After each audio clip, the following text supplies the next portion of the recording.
What do Don McLean and the Fed minutes have in common? Well, Don McLean being awarded a star, right, on Hollywood, is it Hollywood Boulevard? Actually, it's in his hometown. In his hometown. Yeah.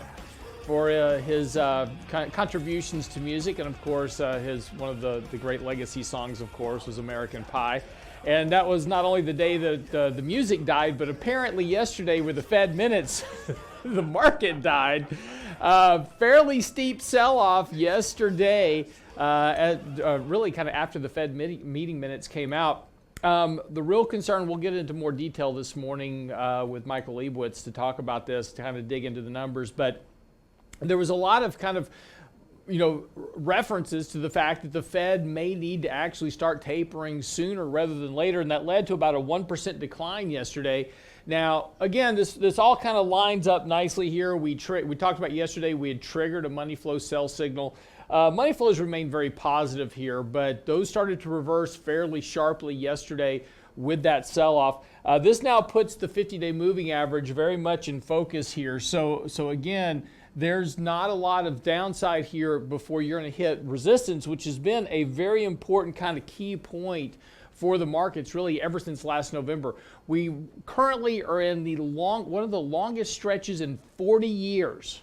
40 years without a retest of the 200-day moving average. We wrote an article about this 2 weeks ago on our Technically Speaking post, talking about how long it's been since we've had a test of the 200-day moving average. It's a very long period of time. There's a very likely possibility we're going to see that test at some point. If we don't have a test of the 200-day moving average, which is about 10% lower than where we are currently, mind you, that would be only the 14th year since 1929 that's happened. So again, test of 200-day moving averages happen almost every year, so that would certainly not be within the context of abnormality that we would have one this year. So what will that really depend on? Well, a lot of that's going to actually depend on what the Fed does and says here over the course of the next couple of weeks, particularly as they head into the Jackson Hole meeting, and that's what we'll talk about in more detail with Michael Lebowitz here.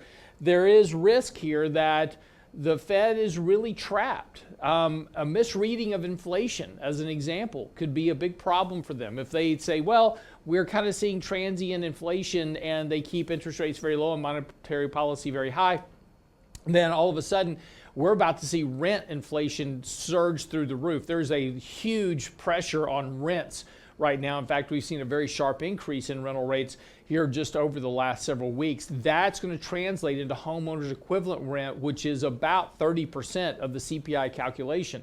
That also doesn't include the real inflation that consumers are seeing. And at a time where fiscal liquidity, all this money that was sent into the economy, 20% of GDP put into the economy last year by the government, by the Fed, both, that's now starting to reverse. That global liquidity is coming out of the markets. It is becoming a negative drag on economics, and we're about to see weaker economic growth going forward. And at a time where you've got higher cost of terms of cost of living, those are going to be an important impact on consumer spending, et cetera, which makes up about 70% of the GDP calculation. So there is a real risk to the Fed here over the course of the next couple of months. I taper because I think there's inflation, but at the same time, you've got weaker economic growth. So what do? How do you keep this balance between trying to support the markets and support the economy, but yet kind of adhere to your monetary policy principles of target inflation and targeted unemployment? This is going to be a real challenge for the Fed. And this is where we've talked about before.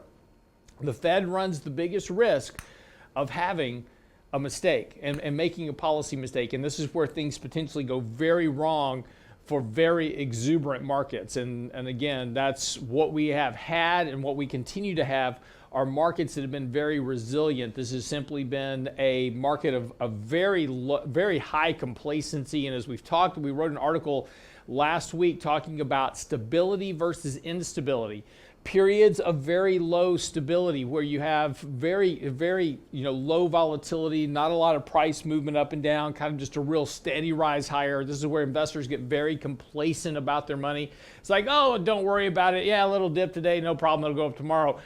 That type of attitude, that is a very high level of complacency. This is where we have very low volatility. Those periods lead to periods of very high volatility where all of a sudden things don't really work out so well for investors. So again, as always is the case, pay attention to what's going on here. We do have a sell signal now on the S&P, and this again doesn't mean that you're going to have a big decline in markets. I'm not saying that at all, but it is something that suggests there is a risk here. And again, as we're talking about slowing economic data, really kind of across the board, economic projections are dropping. This is going to lead to lower earnings estimates. So we're going to start seeing there's some earnings estimates going into next year are very exuberant. We're going to start to see those tailored back, which is going to make valuations even higher on a forward basis. And again, we've never really had a big correction in markets in terms of valuation reversion. So things are just really extended, really stretched, and grossly kind of out of context of normality. So this is all the kind of the prime setup here for a contraction at some point in markets that is going to be larger than what most people think. And again, 10% correction, well within the context of normality, happens all the time, but because we haven't had a 10% correction in such a long period of time, it's going to feel a whole lot worse than it actually is. And that's not even to mention that eventually we will ultimately have a bear market at some point, whether that's next year, year after, 10 years from now, wherever it occurs. That is going to be something that investors are going to have a much harder time dealing with, particularly after such a long period of complacency in markets. So just something to really kind of pay attention to. A couple other headlines here as we kind of get into today, and then we're going to go over to Michael Lebowitz here after the break. Keep a watch on what's happening with this infrastructure bill and this $3.5 trillion American Rescue Plan that's trying to get passed through. That potentially is going to weigh on markets as well because, again, everybody was kind of hoping for more stimulus, more input in the economy. That's getting all hung up. As we suggested, there's a lot of moderate Democrats that have to go home. They're facing re-election in 2022, and they're starting to balk at all of this spending that's going on because, again, imagine this, a lot of people out there are really worried about the amount of debt, Democrat and Republican alike. So again, another $3.5 trillion on top of $1.2 trillion, on top of the $5 trillion we added to the debt last year. Again, when you're starting to cross that $30 trillion debt economy, that's even getting the attention of Democrats as well as conservative Republicans. And this is going to potentially be a challenge here. But markets have been hoping that we're going to get a lot more infrastructure spending, a lot more kind of social spending, and that's going to really help Americans and keep markets liquidified. That is not necessarily the case. So that's really one of the bigger challenges also coming up here to pay attention to. But when we come back from the break, I'm your host, Lance Roberts. We'll pick up with Michael Lebowitz. We'll talk about the Fed minutes. We'll talk about Bullard and his worry that the Fed might just misgauge what's actually happening with inflation. All that coming up. Don't go away. Michael Lebowitz joining me to talk a little bit about, the Fed minutes yesterday. Now, again, this wasn't a meeting, right? So, we had the meeting a couple of weeks ago. We listened to Powell talk, about, monetary policy, et cetera, after the meeting, had his presser. Now, these are the minutes that is what supposedly happened in the meeting. But it's not really what happened in the meeting, right?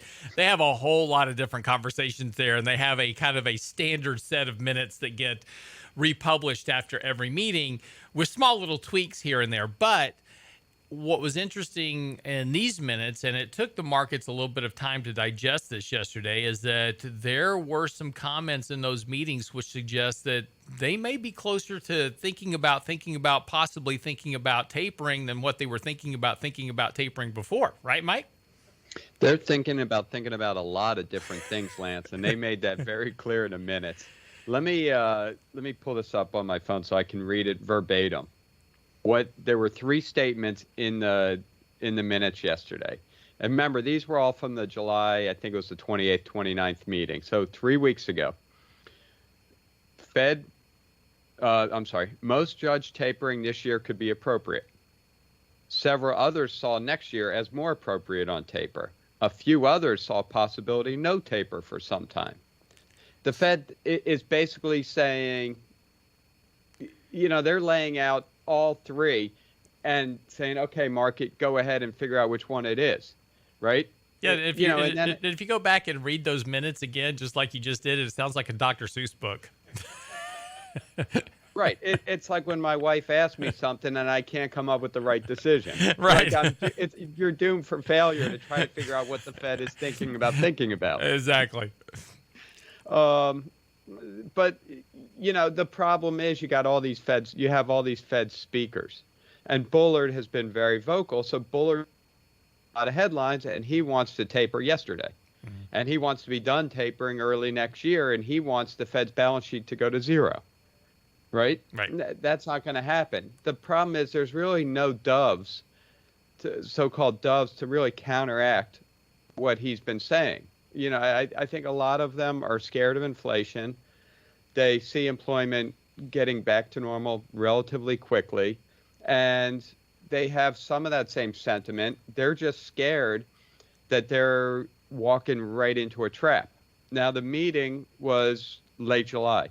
Since late July, we had another outstanding unemployment report, yet we've had a pretty bad retail sales report and some other economic data that's been weak, right? So the Fed is looking at high inflation, normalizing employment. That's what they want. That's what they've told us they want. That's what they said will kick off taper. Yet at the same time, the economy, and as we expected and a lot of people expected, is really starting to slow. There's no stimulus. The stimulus is going away quickly. Pent-up demand has been satisfied for the most part. Now people don't have to spend because they bought their deck 3 months ago. They bought a car 6 months ago. They bought some of these big ticket items a long time ago. They don't need to spend what they may have, they may have waited to spend this year or next year. That demand is gone now. And this is a global story. This isn't just the U.S. And we're, both a big exporter and big importer. So what happens in all these other countries affects us. And then you have the Delta variant. And it's affecting other countries a lot more than us. But, we're seeing more mask mandates. There's probably some trepidation in people to do certain things, to spend money in various ways. So the Fed has these kind of a slowing economic backdrop, a new Delta variant, and at the same time, they're meeting their goals. So they're kind of trapped here. And I think what's gone on for the last couple of days is the market may be kind of thinking about, is the Fed walking right into a trap? Are they going to start tapering at exactly the wrong time?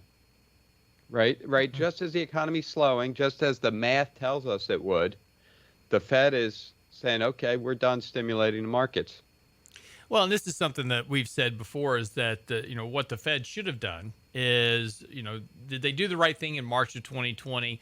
We can argue that, yeah, they came in, they stopped the market from correcting, but the market really needed to have a bigger mean reverting correction, get valuation. There's a lot of froth in the markets back in February of 2020.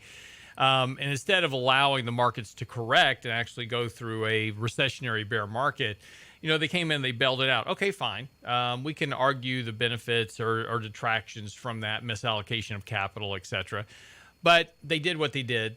But instead of, as soon as the market started going again and started getting back to normal activity, they should have then began to start, reducing from 120 to 100 billion to 80 billion and started reducing sooner.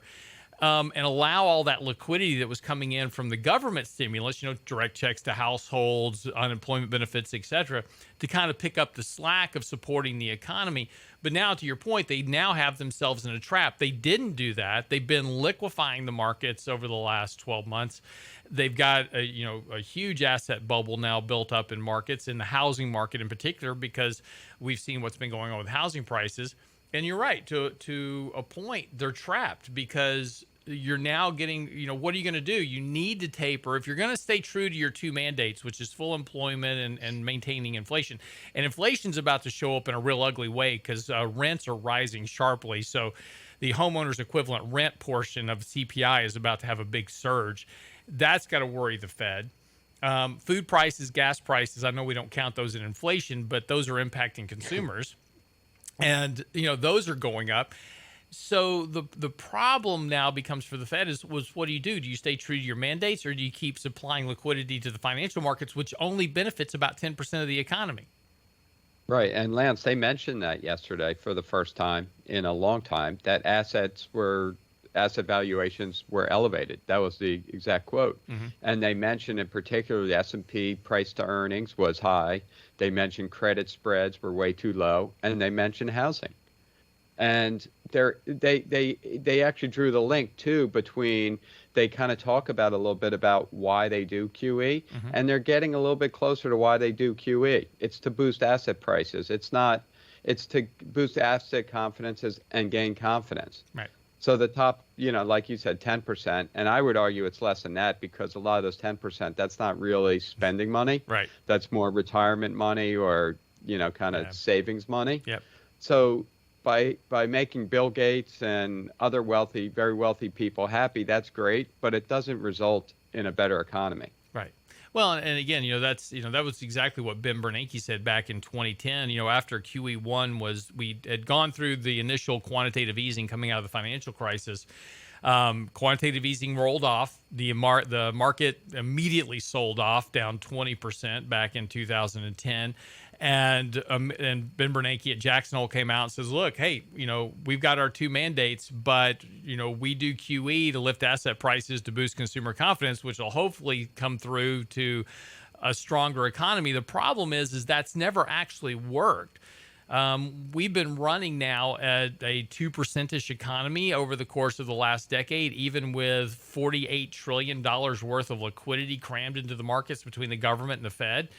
And you're not getting stronger rates of economic growth. You're getting great boost to asset prices. And look, our clients are invested in the markets. We're invested in the markets. It's great for us, right? It's just not really helping the other 90% of America that has very little money invested in the financial markets, and they're going into debt every month. We just saw a huge spike in consumer credit because individuals are having to go back to spending on credit cards because all the benefits are running out. They're having to go back to credit cards to make ends meet. And now the cost of living is even higher. So they're having to drive into debt even more because their wages don't cover the cost of living. Right. So, and the question really is, does it really boost confidence? I mean, it makes you feel better when your account's bigger, don't get me wrong. But does it really say, when you look at your account and it's, up as much as it is over the last year, do you really say, I'm going to go buy that new boat or I'm going to buy that second home? I'm sure some people do, but, I think a lot of people, it's another source of savings, and in March of 2020, it probably did boost some confidence when people saw the headlines on the paper that market recovers, everything's going to be okay because the market's telling them that. And that probably did boost some broad level of confidence. But now we're a year and a half later, and the Fed's still doing this. And the market is now maybe actually not creating confidence because everyone's scared. A lot of people know it's overvalued. Everyone just thinks they can sell it to the next sucker. Right? They can buy it way too expensive, but sell it even way too expensive. Right. Right. Just like what you're seeing in the housing market. Yeah. And to your point, though, the initial, where the Fed, in my opinion, this is where the Fed has been making kind of repeated mistakes, ever since the financial crisis is, look, there is a need for you. I'm not going to argue the need for the Fed to intervene into markets through quantitative easing. There are times that is certainly beneficial. The financial crisis was a really good example of that. I mean, credit markets were broken. We had a literal credit freeze. Credit is the lifeblood of the economy. It needed to get back on its feet. Now, did we need to bail out banks? No, the banks should have been allowed to fail, and that would have spread out our banking system. Instead of having 5 banks control the entire banking system, we would have had a much broader, much equally based banking system, and could have gotten rid of a lot of the manipulations that occur because of these 5 major banks. Different story, different day. We'll get into that, but at some point, as soon as the things start operating again, it's kind of like putting gasoline directly into your carburetor to get the engine to start, right? But as soon as it starts, you stop doing that and you let the engine run on its own. But when we come back from the break, we'll talk a little bit more about this and, where the Fed is now, and Bullard made a really interesting comment yesterday, and I want to go back to this inflation idea because he said we could be getting ready to make a mistake on inflation. And we'll talk about that when we come back from the break. What is going on with inflation and how could the Fed get trapped here? Be right back with Michael Lebowitz. Don't go away. Yesterday, market sold off. Market's kind of holding up during the day. No big deal. Very quiet, holding above the 20-day moving average. Minutes come out. Really kind of no big deal. And then somebody actually read the minutes.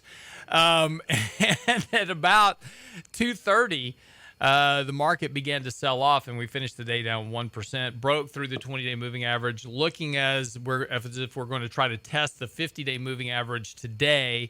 Why is that important? Is because that has been kind of the line in the sand really ever since November. We had two big corrections last August and September going into the winter.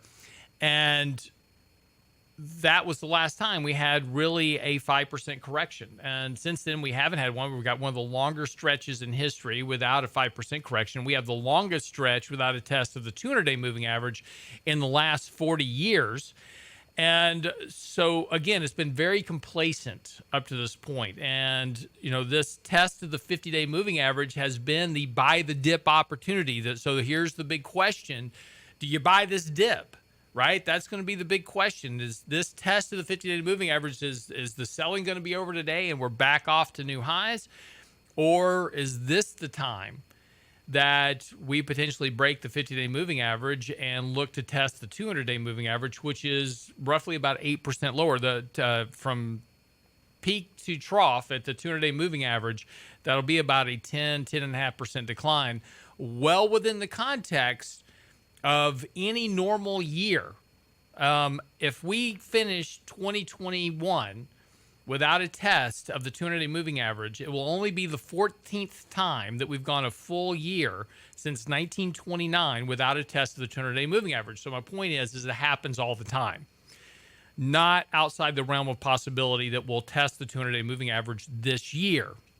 Odds suggest that would indeed be the case.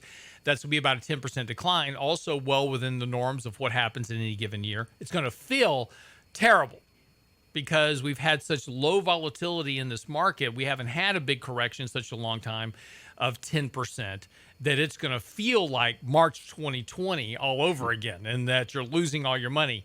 It's not, but that's the way it's going to feel like when it occurs. But again, what is going to cause that is going to be this debate over tapering, because that's been the whole story. Why are valuations high? Well, because the Fed's got interest rates at zero and they're doing $120 billion a month. So as long as there's $120 billion a month in QE, I don't want to miss out. So valuations don't matter, but they do matter ultimately because it's a function of what companies can actually earn, and markets are well priced above what companies can actually earn at this point in history. So again, it's just one of those things to pay attention to. So this inflation debate is going to be the big key here. Mike, your thoughts? What you just said is so important to, I think, restate. Markets are so far above what's a fair valuation. And the reason they're so far above a fair valuation is because of the Fed, both their asset purchases and as well as what they're doing with interest rates, right? So I know there's probably a few people out there listening and saying all they do is talk about the Fed this, the Fed that. That's all they write it so much about the Fed. The Fed is just encompassing, and the problem is that that we can't look at valuations anymore. We look at cheap companies. We were talking about Viacom yesterday. It's a cheap company. The problem is it's not a favored stock under the Fed. So even though there's value there, it's difficult to buy it. Right. On the other hand, we look at some very expensive companies that are the beneficiaries of what the Fed's doing. So our investment thesis today versus the way we would have done things 10 years ago, 20 years ago, has changed. And it has to change because the Fed is creating those valuation gaps where valuations are today versus what's normal based on the economic environment. And until the Fed gets out of the way, understanding what the Fed may or may not do, trying to answer that multiple choice question of will they taper tomorrow, next year, or in 2028 is what matters to the market. It's what keeps valuations at those levels. And if we get valuations back down to normal levels, maybe we can do our jobs and be true stock pickers based on earnings, based on revenues, based on company prospects. Yeah, but I won't hold my breath. No, but the further you get from reality, the more you have to look at those other forces, not why you buy a company, but who's driving the valuation of that company, and that's the Fed. And I don't like spending as much time on the Fed. I don't think it's an appropriate use of what we really should be doing, but we don't have a choice. Right. That's what the Fed's doing. So we have to listen to these Fed speeches.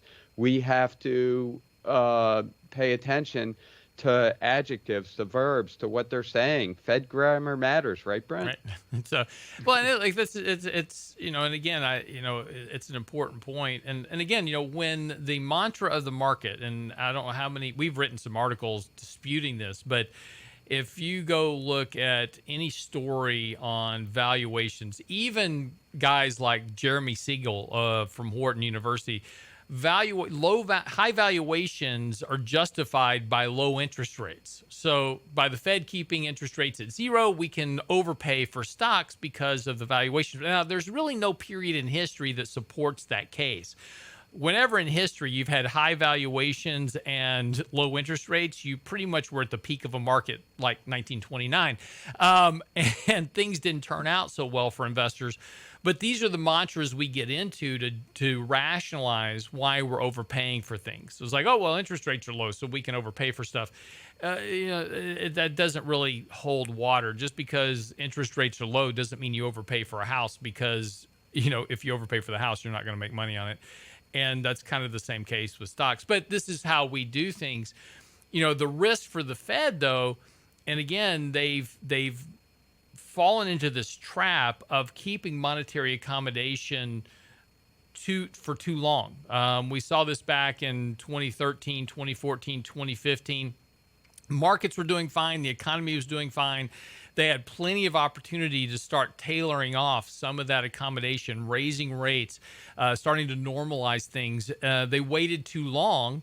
The economy was already starting to show some signs of weakness. We were in the middle of a trade war with China under the Trump administration, which was impacting trade. Then they decided to start trying to raise rates. And of course, it was too late at that point. And that small little advance triggered a fairly sharp sell-off. And the Fed had to immediately pivot, drop rates back to zero, and start initially doing QE through what we called repo back then. You and I were talking about this in 2019.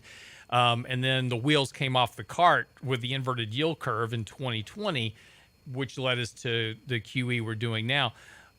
But this is the thing, is that they keep these policies in place for far too long, rather than letting the forces of the economy that are growing pick up some of the slack. Now, if they had done that, the market wouldn't be trading at 4,400. It'd be around 2,000. Right. But it would be a healthier market. Valuations would be much better aligned. And the Fed would have a much more normal monetary policy stance at this point, which gives them a lot of flexibility. If we do have a recession or a downturn, they'd have a lot more flexibility to impact markets. But now they've got themselves in a trap. And here's the as we said before the break, the risk for the Fed is now inflation. Rent inflation is going up. Bullard says, and I think he's right, that if the Fed misreads inflation, if they keep thinking it's transitory and it's not, they've got a real problem. And the math says it's transitory. All the things we've talked about with the economy and stimulus and all that. The problem is there's a psychological component to inflation. And, the question is, should you go out and buy a used car right now? They're expensive. And one answer is no, just wait. Prices will come down. The other answer is, what if they go up? Right. I'm going to buy that car today. Right. And that's the problem. And no one can forecast that, right? You can't forecast changes in psychology, especially around prices. And people have seen prices rise sharply, and especially on the things they need the most, food and energy, and a lot of other things. A lot of, like lumber went through the roof. There's a lot that's come back down, but there's a lot of things whose prices are much higher. And the question is not, should I go out and buy a used car, but should I buy an extra roll of toilet paper? Should I buy some extra meat and freeze it?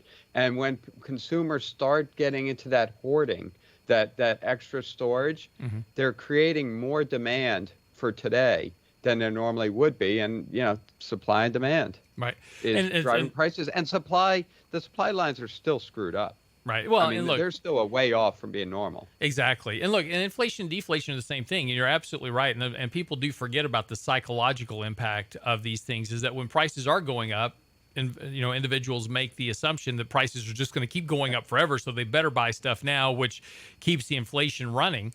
Same thing happens in deflation. When prices are declining, everybody stops buying because they keep thinking prices are going to lower, which makes prices go lower. So, just look at the stock market for evidence of that. Exactly. So, we always tend to forget about the psychological component. We look at the math of stuff, right?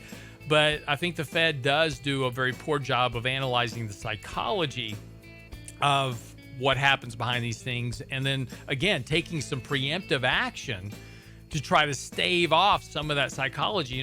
Some action earlier to keep markets from getting grossly overvalued again would have been a wise move. It certainly wouldn't have been as fun in the market, but it would have certainly provided a healthier market for the economy overall. Be right back with Michael Lebowitz. Get ready to wrap up the show. Don't go away. Real quick here, a couple of interesting kind of headlines. Robinhood announced earnings yesterday. Stock is going to be down fairly sharply today, not because of the markets, but because almost the bulk of their entire revenue came from trading Dogecoin. Not stocks, which is what they do, right? I don't know what Bitcoin. I don't even know what happened. Yeah, but I don't know what happened to their earnings. But what a disaster for people that bought that IPO. I mean, it's you thought you were buying a stock trading company, you found out you were buying a Bitcoin trading company. Not surprising, because a lot of users of Robinhood are buying the latest and greatest investment idea, the newest fad, and Dogecoin was a hot item.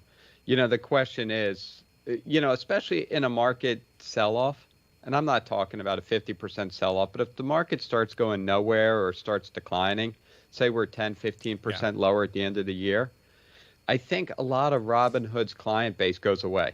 It's not fun anymore. Well, it's interesting. It's interesting you said that. There's a chart out this morning, and, back in the second quarter, which is what we're talking about here in terms of their earnings, that was when Dogecoin was on fire, right? I mean, it was it was going up 100% a day, those type of things, right? Dogecoin millionaires everywhere. You got Elon Musk tweeting about Dogecoin.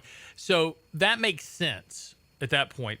Good chart out this morning, I believe from the Wall Street Journal, if I'm not mistaken, but showing meme stocks, right? So these are the AMCs, the GameStops, these type of stocks that were primarily traded on Wall Street Reddit bets and primarily on Robinhood. Those meme stocks, it was showing the interest in these stocks, and it has fallen sharply over the last several months. And it makes sense because these stocks haven't gone anywhere, right? Instead of making 40 or 50 or 60% a day on these stocks are doing like normal things, like up 1%, down 2%, that type of thing. So no, not nearly as fun, because I'm not able to generate these massive returns overnight. And for a lot of these Robinhood traders, they were doing it with options. And the problem with options work great when you have high volatility, right? You have big spikes in markets. That's when options do great. When asset prices really just kind of churn around and do nothing, options don't really work all that well, and you wind up losing your capital very quickly. And the problem with options, they go to zero. So, again, I think this bodes poorly for Robinhood in the third quarter earnings report. If we don't start to see those meme stocks and those interest in meme stocks pick up, their third quarter could be an absolute nightmare for them. Right. And my internal indicator, my son, who's 17, I haven't heard him mention a stock in over a month. Yeah. And, now that I think about it, because I get the emails of his confirmations, I haven't seen a confirmation email in probably a month, at least a month. So he's lost interest. He's moving. He had his fantasy football draft, so he's moving on to bigger and better things. But I think that's true for, unfortunately for Robinhood, a large percentage of their investors and where they make money. Because look, at the end of the day, bull markets are easy and they're fun, right? It's, when when markets are up 80% of the time, it's pretty easy to make money, especially if you don't care about any risk or downside. And it's pretty easy to be the hero and pick stocks, right? It seems easy to buy AMC, but AMC is worth about 5 or 6 times what it was worth before COVID. Right. And people aren't going to movies now. So if you can disassociate logic with what's going on, this bull market has probably been the most fun. For my son, it's been the most fun because he doesn't apply that valuation logic. He can just look at what's hot. It would be like sports gambling. Imagine if you could hit 90%. Right. That's what I was about to say, though. That's really what all this was. If you look at where Robinhood really took off, it was when we shut down sports gambling.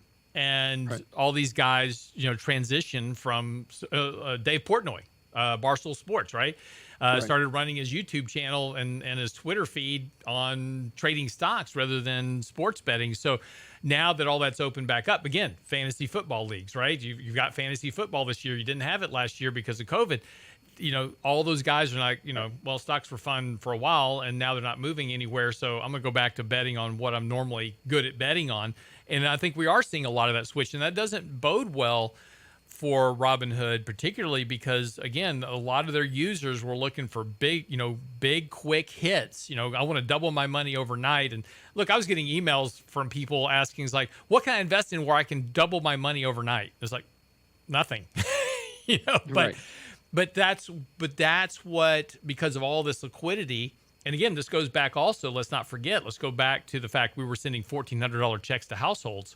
We were giving, billions upon billions upon billions of dollars to people that usually gambled with it. And so they turned to the stock market with it, and that's now over.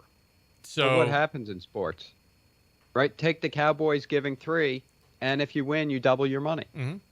That's the yardstick, right? It's kind of all or none. That's the way sports gambling works. Right.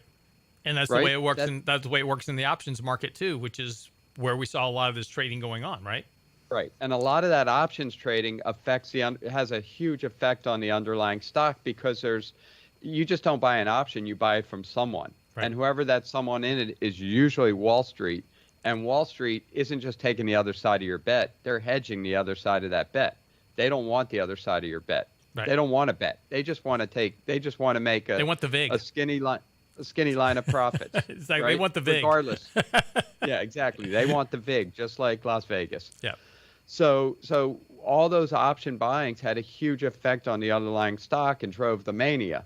But if the air's coming out of this mania, out of this bubble, it's going to change a lot of behaviors of the investors that were supporting not just Robinhood, but other companies like Tesla, like AMC, these meme stocks, and even the broader market. So It's a change. The Fed here, and this is why, again, the Fed's so important. They've blown up this bubble, and it's supporting these meme stocks. It's supporting these new investors. And when the Fed's signaling that they want to start changing things, doing things differently, everyone is saying, what? We like the bull market. It was fun. Why can't we do this forever? And the Fed's saying we can't do it forever. We may change it this week or next month or 6 years from now, but something's different today than it was yesterday with the Fed. And they're telling you that. They can't be more obvious that something's going to change. They're not telling you when or how or what, but I think they've made it very clear that it's not going to be the same going forward as it was in the past. Yeah, and again, I think this is the lesson that investors have to learn over and over again, and eventually we'll have a bear market that will really impact individuals and investors in a way that a bear market normally works, and this is going to change that dynamic. We've taught an entire generation, and look, apps like Robinhood are great. I don't have any problem with it, except for the fact that it teaches people to gamble, not to invest. But again, that's also been a function of the Federal Reserve and the stuff that they've done to the markets. And as you said earlier in the show, we used to invest on a fundamental basis. We can't anymore. We have to primarily be technical, watch money flows, watch the 50-day moving averages, because fundamentals don't matter right now. Do fundamentals matter? Absolutely. In the long run, they're going to matter a lot. But if you buy purely fundamental stocks, you're going to vastly underperform markets. And then what happens is markets are running away from you. You feel like you've got to play catch up. So you take on even more risk to try to play catch up with the markets. And eventually this just works out badly for everybody. But those are the lessons that we have to be taught over and over and over again. And this is why having a sell discipline, having a management discipline, managing risk, doing the things that you and I talk about here on the show all the time are so important, because it can help navigate those drawdowns when they occur to help minimize some of that damage, which will eventually happen. We're going to have a test of the 200-day moving average. We're going to have a test of the 50-day. We're going to have a bigger correction at some point. We just don't know when, and nobody does, and nobody knows what's going to cause it. So we have to carry the umbrella in case it rains. That's just part of portfolio management over time. It's not sexy. It's not fun. It's not buying AMC. But it works long term to protect your wealth and help you grow money. But look, if you have questions or comments, get by the website, realinvestmentadvice.com. Send your questions, comments, emails. Get our latest blog post. Michael has his second article out right now on Bob Farrell's 10 rules on the website now, realinvestmentadvice.com. Also, sign up for our daily commentary. We'll email you our daily commentary every day, tell you what's going on in the markets. On the website now, simply just click the daily commentary and subscribe for free email every morning to your inbox. See you tomorrow on the next edition of The Real Investment Show. I'm your host, Lance Roberts, realinvestmentadvice.com. Get daily investment news you can use, delivered at the speed of the internet. Sign up for the Real Investment Report now at realinvestmentadvice.com. It's a rich man's world.